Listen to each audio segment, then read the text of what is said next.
Hey guys, what's up? It's Lukas, Kasper again. I'm going to be playing with something a little different today. It's not a mural, it's not like a skateboard, it's actually a canvas piece. And around that, I'm going to be trying some new stuff. I've been getting sort of a little bit more interested in these days is painting with texture. And today I went out and I bought this.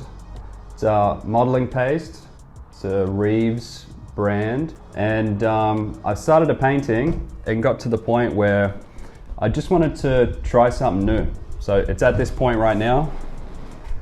We got a background, a bit of a spray fade from the top, and it's gonna be this trippy looking animal. You can see him, sort of the legs here, tail at the top. And I wanna do something a bit fun, like all in this yellow area. I was thinking, what if it was like super textured? Also, I plan on, after this, getting my airbrush out. So I've been lucky enough to get this nice new rig, but this is like a really beautiful airbrush from Gallery, it says. You can see there, G-A-A-H. It's like a nice diagram and everything in there, which is cool. And this thing looks beautiful. So, brand new. Haven't even used it yet. So, I think what'll be cool is, well, I hope what'll be cool, we'll see what happens in this video, is putting that texture down and playing with different types of like outcomes.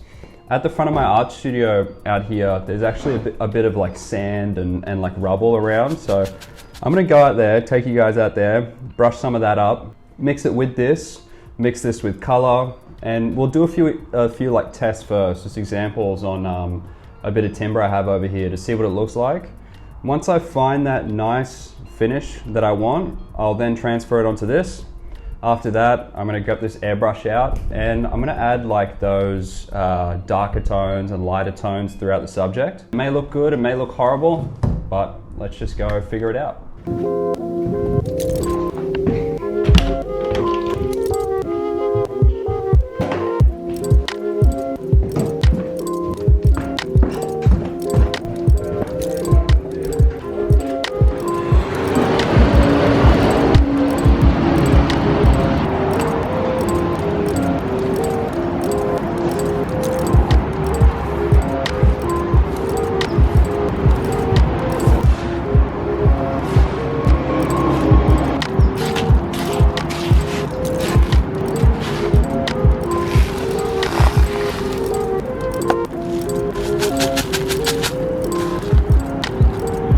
We have our Rubble. So this right here looks pretty nice. You can see with the light on. There's thick rocks, thin rocks. It's like quite a lot of variance here, which would be fun to play with. What I'm going to do is use, instead of the actual canvas, I'm just going to use this timber offcut here. And this would be a good thing, just experiment, make a few mistakes on. And we're going to do a few different examples. So one, we'll just use the medium. One, maybe we'll use some thicker rocks, and the other one we will make like a finer grain. And I have a few different ways to put this on. So I got my little palette knife here. As well as that, I got a dodgy little brush over here that I'm going to bring out. I'm going to get this paint out here. I'm going to mix a little bit of the medium with the first bit of the paint. Some of this paint out here. Good. And we will get our medium. So this is actually a gel medium too, so there shouldn't be any color to it. And let's mix this thing together. See what it's like. So that's probably like a 50-50 mix. And I might go real hard with it over here and see what it's like even more, you know, just a lot of this medium. It's one thing I've noticed right away is to be wary of is it brightens up your color a bit. So it says that it's, you know, gel transparent, but it's not that transparent. Let's just go with the thick one first. I already got it on my palette knife here, and we'll see what it looks like. So that's pretty cool. And let's check out the more sort of watered down version. It looks pretty similar. I can imagine it does on the camera, but this is thicker. You can see bits that are popping up more. Both look pretty good to start. Well, what if we go like really thin? And now I'm gonna mix this thing up a little bit because what I wanna do is add that sand in now. Start with some more fine stuff. This right here, sand. A big part of this would be like, does it stick, you know? Like, does it actually dry and stay there? So this is thick. God, you really need like sand. I'm gonna get some of this out like this. That's nice and easy, which is good. I'm going to put thick rocks in. I guarantee you this isn't gonna work, but let's see. Let's get some hectic stuff, eh?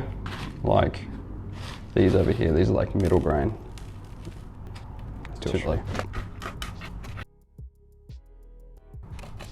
So I'm gonna go thick as, to see if I can like really exaggerate that texture. Now that we have this, I'm gonna grab my brush out and we're gonna see what it's like with a brush instead. So this would be my flat color. That's no medium. See what it looks like with it. Here, you almost get like your little riverbeds, like with that palette knife, I think, obviously because it sort of adds a more narrow area for it to lift up, but this brush thing might actually be the way to go, which I wasn't expecting. And then for the fun of it, let's go like a lot of medium here, because I'm really liking this texture. And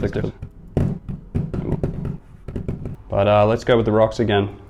I'm gonna go thin to begin with. Thin rocks. Some of the medium again. Oh.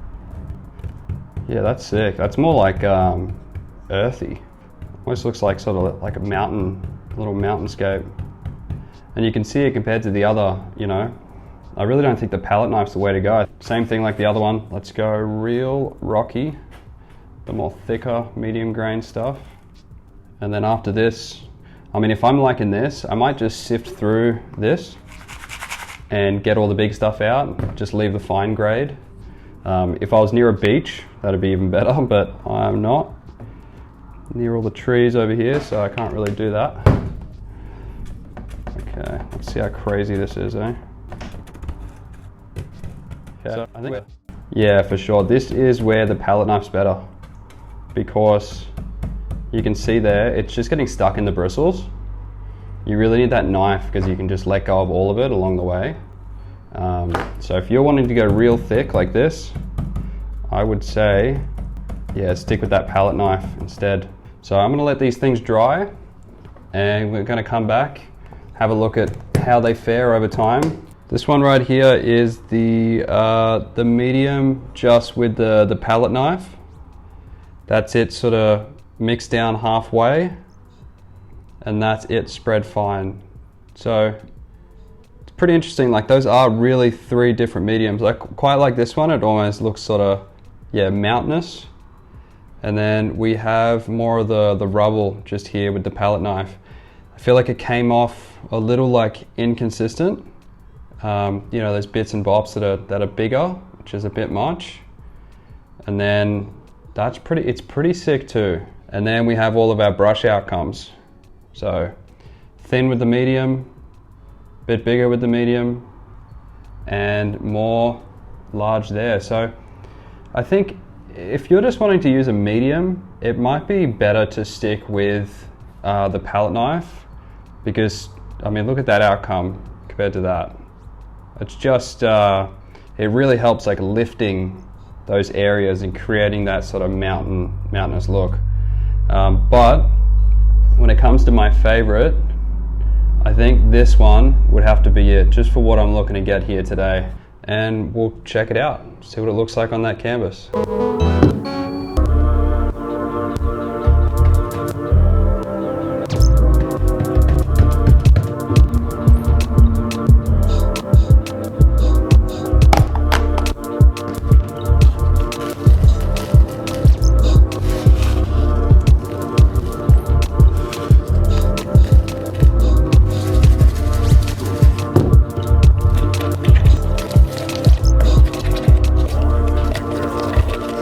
So it's time to see if I ruin this thing or not.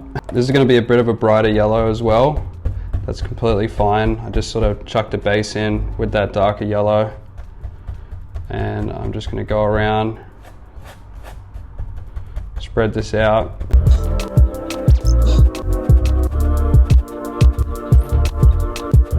So now it's time for that airbrushing.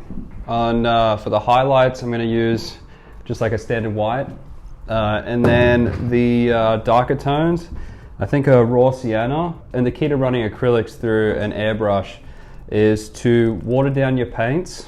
I find it depends obviously on the brand that you're using, but these are a little bit thicker. They're an impasto color, so sometimes I'll use things like this, which is flow paints. It comes out much smoother. You can find your nice little middle ground, but you just want it to be pretty wet, and that way, you know, you won't clog up your airbrush and it will last a lot longer for you.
The airbrushing, and that's the texture down. Obviously it doesn't look finished, it's way too soft, and the texture is so like visually demanding that I am gonna do an outline, as I always was going to. I'm gonna get stuck into that, but before I do that, I thought I'd just mention thanks for watching this video, and if you've gotten this far, remember to subscribe to my channel and do all that good stuff, because you'll be surprised how much it helps me.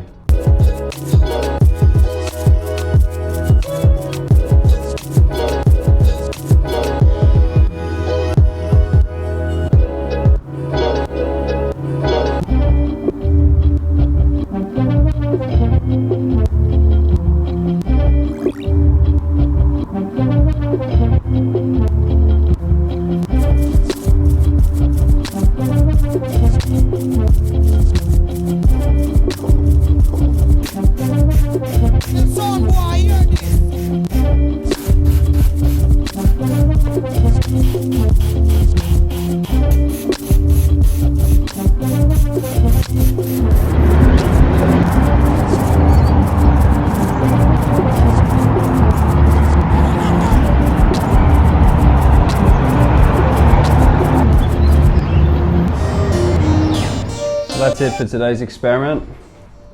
I don't think it turned out maybe exactly the way I wanted it to, but all in all, it's good just to sort of learn, experiment a little bit. It's one of those artworks that translates a little better in person with that texture, the sort of feel of it. It's really thick in person.